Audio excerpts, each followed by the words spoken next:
Fala, programador! E aí, cara, o que você anda programando? Galera, seguinte, hoje um vídeo um pouquinho técnico, nem tanto, até porque, de certa forma, é técnico, mas assim, não é tão hands-on, né? Até vamos poder fazer um papo sobre isso. Vamos falar hoje aqui um pouco sobre arquitetura de projeto, falar como que funciona, como é que a gente prospecta um projeto, como que de fato eu prospecto um projeto. Já participei de alguns projetos que começaram do zero, alguns eu estava sob minha autoria 100%, outros eu trabalhei em equipes e outros eu trabalhei sozinho, onde eu tinha 100% da autonomia. Eu queria passar para vocês um pouco desse conhecimento, porque eu sei que muitos de vocês têm vontade de empreender, muitos de vocês querem trabalhar numa empresa, mas muitos de vocês querem fazer seus próprios softwares. E não é só você pegar lá e sair codando que nem um doido. Tem algumas coisas que a gente tem que pegar e colocar como parâmetros ali para que não saia só um monte de POG, né? Para quem não sabe, POG é programação orientada a gambiarra, galera. Meu nome é Samuel Ferreira Duarte, já trabalho na área de programação já faz algum tempo. Eu espero trazer vídeos para vocês, galera, que tragam algum tipo de insight, informação, que possa fazer você evoluir na tua carreira. E caso você esteja gostando dos vídeos, mas só se você estiver gostando dos vídeos, se inscreve no canal, dá aquela força para mim e bora pro vídeo. Seguinte, galera, como vocês sabem, eu sou um vlogger, então a gente vai começar aqui vlogando. Se faltar alguma coisa, vocês colocam nos comentários que a gente pega e complementa em um vídeo posterior. Quando a gente vai pegar e fazer um software, um vídeo também, mas um software pessoalmente, você tem que ter alguns pré-requisitos, galera. E eu costumo falar que eles já começam antes mesmo de você colocar o software na mesa. Quando a gente tem uma certa experiência, a gente vê a galera que já tá há pouco tempo que tá há pouco tempo na área, elas pulam esses processos. E ao pular esses processos, para quem já tem uma certa bagagem, assim, para alguém que já caminhou um pouco aí, já pisou nesses terrenos obscuros, né, essas partes sombrias, entende que eles estão sendo afobados e que estão se atropelando. Uma dica, né, que eu tento pra galera, né, a galera nem quer estudar, já quer entrar na área, mas como assim 4 anos, Samuca? Eu já quero sair codando, já quero sair apertando o botão e quero colocar as coisas no ar. Cara, a ciência não funciona assim, colocando em paralelo com a ciência. Não se faz um remédio, a gente comum acha que é assim, né? Mas depois você vai pesquisar um pouco, não funciona assim. Mesmo quando as empresas acham a cura de um remédio, elas têm de provar que esse remédio funciona de fato por 4 anos, para depois colocar ele, 4 a 8 anos, uma coisa, é um tempo lá bem grande, para depois só colocar ele de fato como produção. Foi até uma situação muito atípica, né, na nossa situação aí que a gente teve recente, 2019, né, com a situação vocês sabem, né, que eu não posso ficar falando aqui, se marcar o vídeo corta, que tiver de acelerar o processo para fazer essas vacinas aí. Só que normalmente não é assim. E com programação não é diferente, com arquitetura não vai ser diferente. Então assim, galera, primeira coisa, softwares podem dar muito prejuízo se eles não forem bem desenhados, se não forem bem arquitetados. E como é que a gente vai chegar a essa conclusão? Primeira coisa, questão de contexto, tecnologia. Então, muitas vezes você quer colocar lá um Quarkus para rodar numa empresa grande, uma finance, e essa finance, que é o que acontece muito, eu conversei com arquitetos e pessoas da Red Hat que tentam vender a tecnologia e desabafaram, Samuca, não consigo vender, cara. Vou colocar lá eu vou colocar lá a ideia que o Quarkus é o melhor, mas não encaixa. Porque não é só a questão da tecnologia ser melhor, não estou dizendo que não é, que deixa de ser. Você tem que saber se vai achar profissionais para aquilo. Eu vou mais além do que eu acho que é um arquiteto, cara, porque você vai achar profissional para dar manutenção nisso? O profissional vai cobrir o custo ou não? Por isso que eu coloco, eu amo Java, gente, mas pode ser que dependendo do budget do projeto, dependendo de como o formato da empresa, não faz sentido Java. Talvez só mesmo o Node, talvez Python, porque tem uma galera mais animada, querendo ganhar menos para começar. Você vai conseguir manter essas pessoas com os budgets abaixo de 5 mil ali, por ali. Porque se você vai pegar e manter um projeto web, se usando todas as arquiteturas corretas, você vai lá colocar toda a questão da complexidade ali que tem às vezes os microserviços ali, como você fazer isso comunicarem. Você quer manter rígida a questão da qualidade, você quer manter os protocolos de comunicação ali muito bem estabelecidos, seguindo os padrões da Microsoft ali de comunicação com as controllers. Você não quer deixar o negócio virar uma várzea. Você quer criar um padrão de documentação para que essas documentações ela nunca percam a lógica. Para isso você precisa de ter o quê? Gente muito experiente e gente que esteja bem treinada para não fugir aos padrões, para que não seja opcional fazer isso, que seja tarefa. É tarefa da pessoa pegar e manter as coisas nos padrões. Como eu vi falando, o que eu mais gosto do Java é que o Java bem escrito, ele é cheio de padrões, extremamente cheio de padrões. E é uma regra, é uma lei entre as pessoas que programam em Java, que você não vai fazer nunca nada mal feito. E quando você faz sem querer, você vê aquilo como um erro. O fato de estar funcionando não quer dizer que não é um erro. Pode estar funcionando. Recentemente mesmo, eu estava dando aula ali, que vocês sabem que eu estou dando aula para uma empresa aí, e eu fui lá, eu jurava que eu tinha colocado tudo como list, os meus array list, né, tipo, as listas, né, e aí não sei por que ficou array list. E aí cara, mas que caramba, velho, só tinha uma que tava certa, tinha três que tava errado, meus models, né, meus pojos. Aí eu falei, cara, velho, eu fiquei até irritado, falei, nossa, cara, não pode, isso não pode passar assim, não vai quebrar o código. Só vai ser mais ruim, mais incompatível para fazer aquilo, mas não pode, porque acaba vendo depois o código vai ficando desvirtualizado, ele perde o padrão dele, tá, galera? Então, assim, manter as padronizações, né? Padrão de nomenclatura do banco, aí vai depender. Eu tenho os que eu gosto, mas é questionável. Por exemplo, eu gosto de manter aquele padrão de colocar TB, underline, o nome da tabela. Eu acho que é legal deixar as tabelas em inglês, desculpa, as tabelas do banco em português e o banco de dados em inglês, e o código em inglês e o banco de dados em português, mas isso é totalmente aberto a questões, né, galera? Não dá pra falar que eu tô certo, que eu tô errado. Eu falo isso porque você facilita ali a comunicação, mesmo colocando um alias. E muitas vezes a pessoa que está fazendo a gestão de banco de dados não entende muito de inglês, então você facilita. No código eu já acho que é já proibitivo, porque às vezes a gente tem a questão do clean code ali, que você tem que pegar e colocar os métodos mais bem explicitamente, dizendo o que cada um faz. Então se você quer colocar de maneira explicitamente o que cada método faz, então você tem que criar um método que tenha um nome que já referencia o que ele faz, que referencia a sua funcionalidade. Então você vai criar muitos submétodos, métodos privados que vão se concatenando, que vão se juntando para criar um método main principal que vai fazer o processamento geral. Por exemplo, saque em conta. Aí você tem ali o método principal que é saque em conta, você tem vários métodos privados embaixo, private, que aí vai ter ali processamento de conexão no servidor tal conta corrente. Aí é um cara método private. O outro ali embaixo vai ter a mesma coisa para conta que não é conta corrente, conta poupança. Aí você vai chamar esses dois caras lá em cima. Você podia ter colocado tudo junto, mas você não colocou. Você colocou embaixo em private. E aí você vai colocar lá em cima, e aí você vai colocar um if. E aí às vezes você pode até usar um switch case ali, um switch case, para poder pegar e processar para ver se... esse cara aqui, ele vai... quando chamar aqui, ele vai pegar e vai entrar na conta corrente e aqui na conta poupança. Dessa forma você deixa o código extremamente fácil de dar manutenção, né? Aí fica clean. Você teve um pouco mais de trabalho, escreveu um pouco mais de linha de código, você colocou métodos, mas é bom que você seja em inglês, porque se você começa a colocar esses nomes em português, eles ficam muito grandes, né? Se contar que a sua ideia começa a reclamar, começa a falar ali que com warnings, né? Tipo, warning, não reconheço essa nomenclatura. Então, não evita, tá, gente? Coloca tudo em inglês. Se você estiver estudando, tá te dando dificuldade no começo, beleza. Mas depois mantém tudo em inglês, tá? A única coisa que eu não deixo proibitivo ficar em inglês é, de fato, de fato o banco de dados. Questão de comentários nos códigos, galera. Evita comentário. Por toda a experiência que eu tive na vida, não é proibitivo. Aqui em casa eu tive treta com isso, porque minha esposa questiona um pouco isso. Eu acho que para colocar um comentário no código, você tem que estar muito desesperado. Por que eu digo isso? Porque na hora que você estiver desesperado para fazer manutenção desse código, e normalmente a área de TI é um caos, é uma loucura, toda hora a gente está querendo trocar os códigos, toda hora a gente está querendo mexer, você automaticamente, eu fiz isso semana passada fazendo o material da aula, você vai mudar o código e vai esquecer de mudar o comentário. E quando você vai ler o comentário, você já vê que o comportamento do seu método não tem nada a ver com o comentário que você colocou em cima do seu método.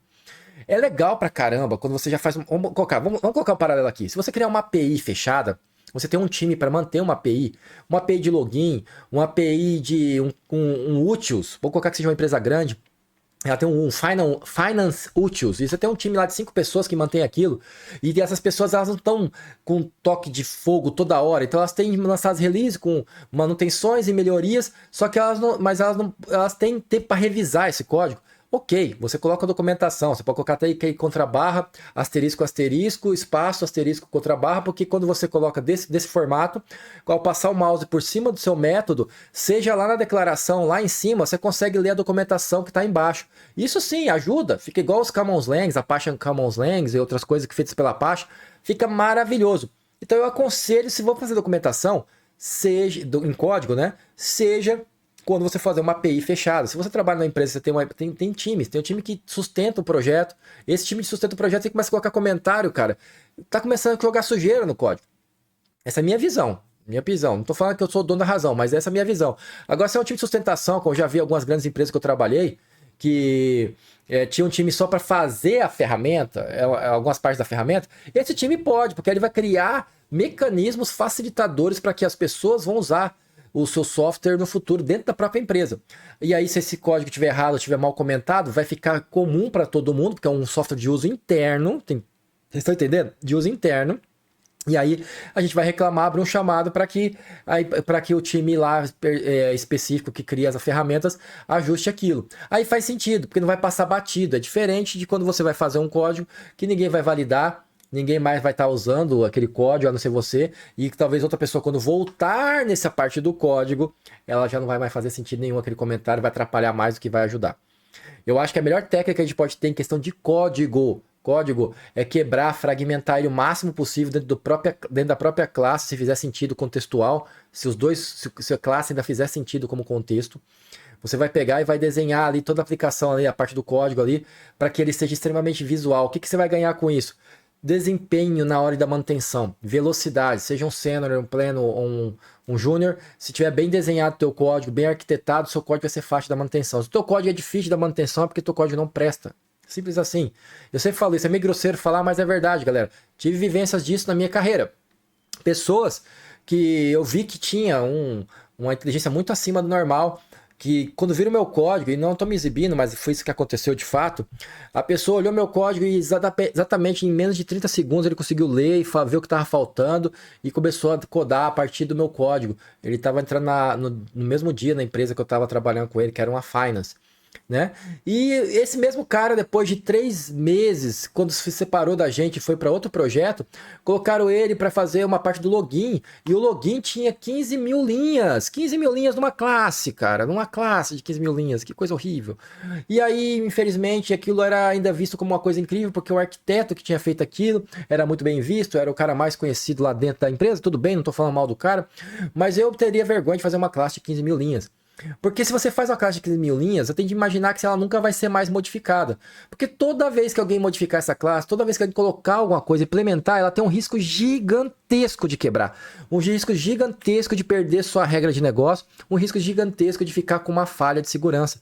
Porque ela tem 15 mil linhas, centenas de lógicas amarradas. Entendeu? Assim, galera, é humanamente insano isso e não faz sentido. Se fosse bem pensado, bem arquitetado, daria para quebrar. Existem vários tipos de técnicas que a gente pode usar para fazer isso, tá, galera? Poderia quebrar isso daí, isolar isso aí em vários enans ali, usando a técnica do strategy para você pegar e colocar as coisas separadas por tipo de classificação de negócio. Tá? Você poderia colocar desse jeito, poderia criar classes normais, poderia colocar uma interface que fizesse sentido, criasse uma documentação ali para que aquele objeto ele pudesse de certa forma criar essa metamorfose para se virar outros objetos similares que fizesse sentido para cada perfil.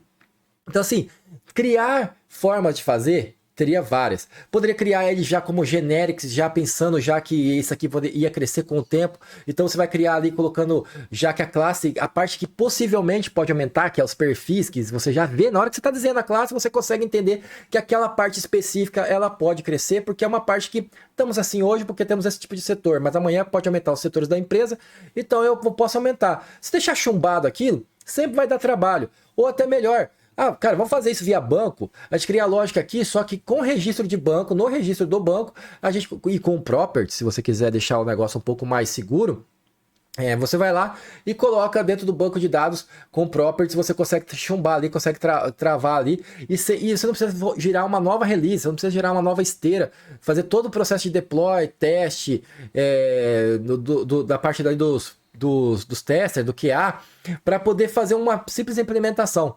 Então assim, galera, eu coloco esse paralelo. Não é só performance. Obviamente, performance é a coisa mais importante, principalmente quando o software é grande. Quando o software é pequeno, nem tanto. Porque quando o software é pequeno, nós temos recursos que sobram.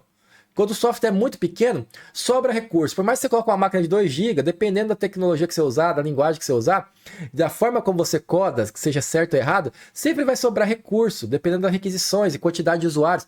Tudo isso tem que ser levado em consideração.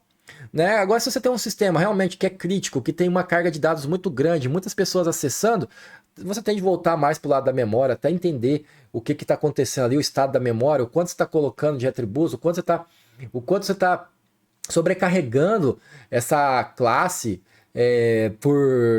para estar, como eu posso dizer para você assim, sendo usada de maneira às vezes redundante ou guardando estado em memória de algumas coisas ali que não deveriam estar em memória, tá? É muito comum quando a pessoa vai mexer, por exemplo, com um código em Spring, a pessoa só ficar só instanciando coisas em memória, né? Toda vez que você coloca um auto-hide ali no Spring, você está pegando e está colocando uma instância em memória, então você está pegando e colocando mais uma instância para ficar rodando, rodando, rodando. E isso pode ser um problema no futuro. Você tem que saber gerenciar isso também, tá, gente? A diferença é que o Spring gerencia muita coisa para você, então você pode ficar tranquilo com algumas coisas. Por isso que é bom usar frameworks, principalmente quando você não tem um conhecimento profundo de como funcionam as coisas por baixo dos panos. O framework, ele ajuda você a ter um pouquinho mais de controle sobre essas questões de performance e desempenho. Até porque o framework, normalmente, você vai usar implementações, né, como uma conexão com um banco de dados, ou uma conexão com uma fila, ou, né, no caso, RabbitMQ, né, você vai pegar e não vai ter tanta dificuldade ali com a questão da implementação, porque já está pronto para você. Você vai ali, tem sites muito bons, né? Eu não sei, não lembro agora o nome do site certinho, mas o Balderdoug, alguma coisa assim, e tem mais outro que é do cara do Spring ali, que é americano. Site show de bola. Se você seguir aqueles tutoriais ali, pode ir sem medo. Você sai do outro lado e vai fazer um projeto que é o creme de la creme. Vai ficar muito bom, vai ficar muito legal mesmo. Pouco conhecimento a mais baseado naquela. Porque aquele tutorial já é uma documentação. E ele é muito bem feito, é muito bem explícito, né? Então, assim, galera, são coisas que você tem de pegar com o tempo. Não é só você fazer. É por isso que eu critico um pouco o pessoal de Python. O pessoal de Python chega ali. Ah, Samuca, mas eu quero pegar aqui, quero colocar um ponto, build-soap. Build-soap é uma biblioteca do Java, do Python que ela lê arquivos de texto e ela meio que cospe ali uma inteligência ali. Eu gosto de colocar ali, pai, que sai do outro lado. Galera, para pequenos scripts, faz todo sentido. Até eu acho que o pessoal da infra usar Python é legal pra caramba, porque você automatiza processos que antigamente toda hora você tinha que ficar fazendo via batch, né? Mas assim, não necessariamente para quem programa, porque o paradigma da programação ele é um pouco mais profundo. Você tem que ver a performance do banco, performance de conexão, custo da cloud. Você tem que ver se essa tecnologia vai se depreciar, se a tecnologia é a melhor tecnologia para o seu sistema, se vale a pena fazer um cronograma de migração de versão de código, né, de versão no caso do Java, por exemplo, Java 8 para Java 11, é um pouco caótico fazer, do Java 8 para o 11, do 11 em diante já é mais tranquilo. Se vale a pena dockerizar ou não vale a pena dockerizar esse Java 11, 8 para 11, né, para poder passar para o 11 como Docker e não como versão, tem seus benefícios, seus malefícios. Já tive esse papo recentemente com um amigo meu. Então, assim, amigo meu que vocês conhecem. Então, assim, gente, são coisas a se levar em consideração. Eu acredito que a pessoa tem que estar muito envolvido, tem que estar muito apaixonado para fazer um bom trabalho. Tem pessoas que vão fazer trabalhos aceitáveis, tem pessoas que vão fazer trabalhos excepcionais, e tem pessoas que vão fazer trabalhos questionáveis. Eu acredito que eu sou um cara apaixonado pelo que eu faço. Eu não sou retentor de todo o conhecimento do mundo, né, gente? Tem tecnologias que eu nunca coloquei a mão, mas todas as tecnologias que eu já fiz coisas que hoje eu tenho certeza que tem gente que nunca fez. Até recentemente eu peguei e fiz uma entrevista, gente, que era sobre falar sobre. Me perguntaram sobre o que era arquitetura. Falei assim, na entrevista perguntaram assim, cara, você é arquiteto? O que você faz aí? Me perguntaram, né?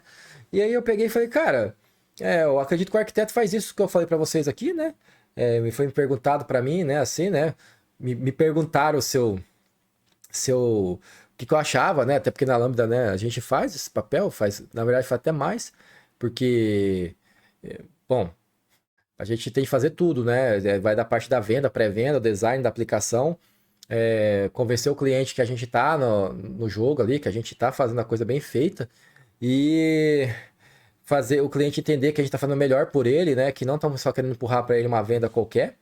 E uma vez a gente fazendo isso dentro da Lambda ali, a gente depois ainda tem que fazer e entregar, não é só vender, né? Não é só fingir que tá falando só bonito e depois de deixar o cliente na mão. Depois você tem que entregar, porque depois que você fez a proposta, que você fez lá, colocou um valor que o cliente concordou e com certeza é uma quantia considerável, tem de montar o time tem que ser um time coeso, um time que funciona, e tem que ser um time que vá fazer aquilo que você colocou como premissa e que você tem que colocar processos que de fato façam com que esse sistema tenha longevidade. E tudo isso, galera, é em toque de velocidade, porque o relógio está contando, né? Como é uma venda casada, assim, tipo, venda casada que eu digo assim, é uma venda rápida. Então, assim, ela tem já início, meio e fim, né? Diferente, por exemplo, de uma empresa de produto, onde, por exemplo, o produto ele está sempre sendo mantido. Por exemplo, minha esposa trabalha na empresa de produto. Então, assim, o produto que ela trabalha o mesmo produto há 5 anos. Então, assim, esse produto ele vai se melhorando, e vai melhorando, e vai melhorando, e vai evoluindo, e vai evoluindo, e cada vez vai ficando melhor esse produto, até que vai chegar um momento que esse produto vai. Que é o, eles vendem o produto, é diferente. Eu falei esse papo para você. Tem empresa de consultoria, tem empresa de vender produto. A Lambda, nesse ponto, ela é uma empresa de consultoria, né? A gente não vende produto, a gente não tem uma ferramenta da Lambda, assim, um BI, um Big Data, não temos nada nesse sentido. Nós vendemos a mão de obra dos profissionais, né? Eu sou um profissional. Quem quiser comprar a mão de obra de Java do Samuca com Spring, arquitetura, design, achar que faz sentido, achar que a tua empresa, sua Big Tech ou empresa mediana ou até pequena está precisando de uma migração, você entra em contato, eu falo com você, eu mesmo vou falar com você junto com as meninas de vendas e a gente vai pegar e ver se a gente entra num acordo financeiro e técnico e fazendo isso a gente faz acontecer. Migração de dados, migração de plataforma, migração de tecnologia.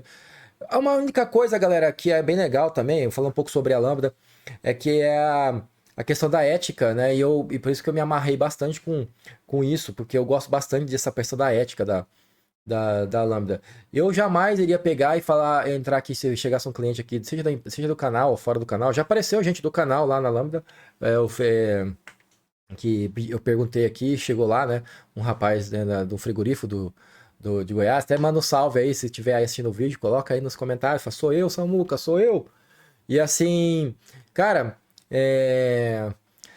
foi bem sinceridade, assim, falando assim, ó, cara, vocês têm um software, seu software hoje não é web, para fazer web você precisa fazer isso, vai ter que gastar isso, tanto a parte minha como a parte financeira, a gente deixa bem sincero ali, ó, o seu investimento vai ser minimamente de tanto, para ficar bem feito é isso, e demora esse tanto de tempo, e precisa fazer tudo isso aqui e sugiro essas tecnologias. Sugiro, porque ele também tem time técnico, então ele que sabe onde é que aperta.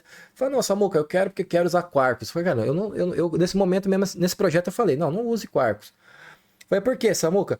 Porque o Quarkus para um projeto igual o teu, eu não vou entrar aqui em detalhes, pode ser que não encaixe muito bem. Eu acho que valia legal, mas você começar com Spring ali, Spring 3 ali, né? Hoje eu colocaria Spring 3, né? Que eu acho que tá bem gostoso de trabalhar com Spring 3, com Java 17, Java 21. Já colocaria 21 logo, né? Porque até terminar o projeto, o Java já vai tá defasado, né? E esse tipo de coisa a gente não muda num projeto. Então, quanto mais moderno a gente colocar, né? Lógico que a gente não pode colocar release candidate, né, galera? A gente vai colocar nem snapshot, a gente vai colocar sempre a versão do Java fechada, né? Então a gente coloca a última versão do Java fechada, tá ótimo, tá filé, tá top. Uma vez fechando isso, a gente vai para frente com o projeto e entrega, né, galera? E deixa aí documentado, coloca ali, vê qual que é a cloud que vai fazer mais sentido para o cliente, se é uma Azure DevOps, não, desculpa, Azure, se é uma Amazon da vida ou se é uma Google Cloud Platform. Como é uma empresa pequena, assim, mediana, médio porte, né? Na verdade, não é pequena, médio porte, eu diria que eu diria que teria que escolher um meio termo entre a mais barata e que desse uma certa segurança, né? Porque se você ficar pegando o creme de la creme, pensando só nas tecnologias, vamos ser sinceros, uma empresa de médio porte não vai usar direto logo todos os benefícios da Amazon, gente. A Amazon com certeza vai ser a melhor, vai ter mais, a plataforma vai estar mais robusta, vai ter mais tecnologias legais para você usar, só que tudo isso tem um custo. E quando você tem a empresa com um budget menor, isso é um custo mais pesado. Então eu acho que o arquiteto deveria também olhar para esse lado, né? Não é só a questão da melhor tecnologia, melhor performance, é também entender todo o contexto que engloba o seu cliente, né? Você não vai oferecer para o teu cliente um plano de um banco de dados Oracle, que só a licença da Oracle custa um absurdo. Então, assim, se eu fosse fazer isso para um cliente mediano, hoje eu ia colocar, ó, cara, usa Postgre. O Postgre, tem tanta gente que tá tirando o Oracle para colocar o Postgre. Então, assim, tem perda? Tem, mas dependendo do contexto, não é perda, velho, é benefício. O Oracle, o Postgres, ele é um banco muito bom. Ah, mas por que você não usa o MySQL? MySQL hoje é da Oracle, né, gente? MariaDB, eu já não sei se tem essa robustez toda. MariaDB é uma versão do MySQL gratuita. Não sei se tem essa robustez toda, né?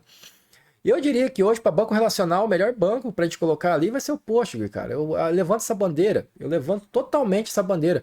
Eu sou um cara totalmente a favor do open source, por mais que o Java não seja open source totalmente, né? Ele tem uma mantenedora, né? Mas eu sou totalmente a favor, somente com banco de dados, para não aumentar o custo, para o custo não ficar muito grande. Eu acho que o custo tem de aumentar conforme a plataforma vai criando necessidades específicas, aí faz sentido. Ah, eu tenho que comprar uma API lá do terceiro, custa muito cara, mas é porque minha empresa já cresceu tanto, agora eu já não consigo mais viver mais assim, não faz sentido mais eu manter a minha APIzinha, eu vou comprar do outro que dá menos problema. Aí sim, mas você tem que entender tudo isso. Porque senão depois não adianta, no final das contas, a gente precisa ter dinheiro para poder fazer os projetos acontecer. Sem isso, os projetos não vão acontecer. Ao mesmo tempo, galera, eu não sou moedor de carne.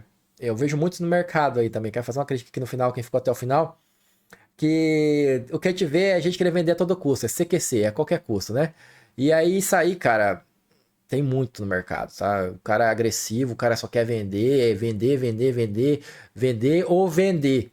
E assim, para isso não precisa de arquiteto, gente. Não precisa de desenvolvedor, não precisa de PO, não precisa não precisa de nada, só precisa de um bom vendedor. O cara vende o sonho, alguém compra e uma diretoria aceita. Aí não precisa de todo o resto.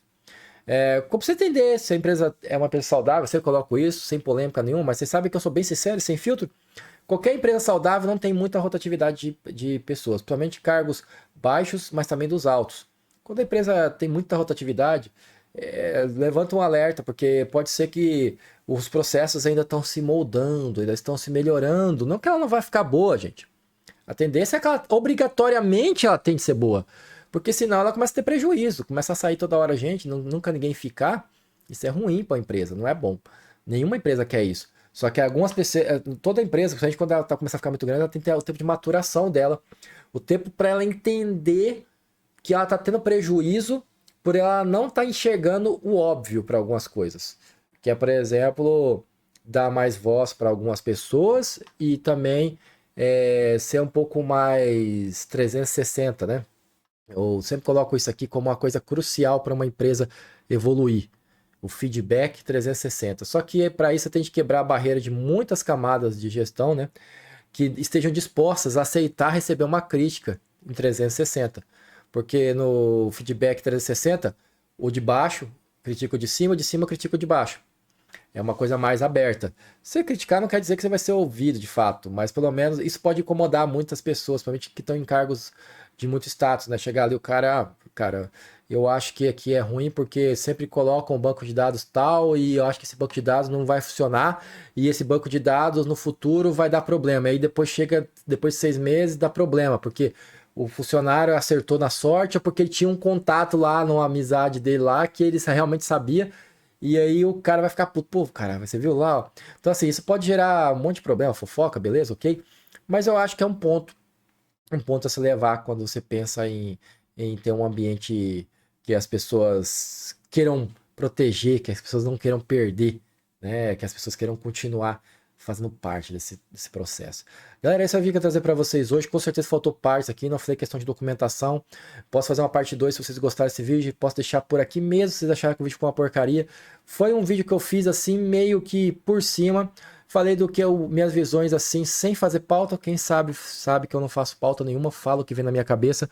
Falo baseado nos meus conhecimentos. Falo baseado naquilo que eu sei. E com certeza eu tô sempre tentando aprender um pouco mais. Espero que vocês tenham gostado realmente do vídeo. Espero que vocês deixem os comentários aí, feedbacks. E até o próximo vídeo, meus amigos. Falou! Ha! Foi diferente, né? Ah! É isso, galera. Espero ver vocês em breve, tá? Eu estou bem, gente. Eu fico estressado às vezes porque todo mundo é gente, gente. Eu vim falando pra vocês, eu sou influenciador digital mais gente como a gente. Quem me conheceu lá em São Paulo sabe disso. Se tiver mais alguém aqui que é de Maringá, quer me encontrar, coloca nos comentários que aí eu abro pra gente ver se a gente se encontra num desses dias do feriado do carnaval lá no Shopping Avenida Center, tá? Se tiver gente de Maringá, coloca aí. Se já pensou uns 3 ou 4 aí, ou da região aqui, eu marco um horário lá, num dia de carnaval, que quando o shopping vai, depois do feriado vai abrir mais tarde, né? Que é igual domingo. Aí a gente marca lá de almoçar, cada um paga o seu, né, gente? Não tô tão rico assim. Mas a gente vai na avenida, que é um shopping simples, cada um consegue comer sua comida bem tranquila. R$ 30 dá pra cada um pagar sua comida ali. Fica bem tranquilo. Dá pra comer esfirra também, com 7, R$ 8 dá pra comer também, gente. Beleza? Até a próxima, galera. Fui! Ha!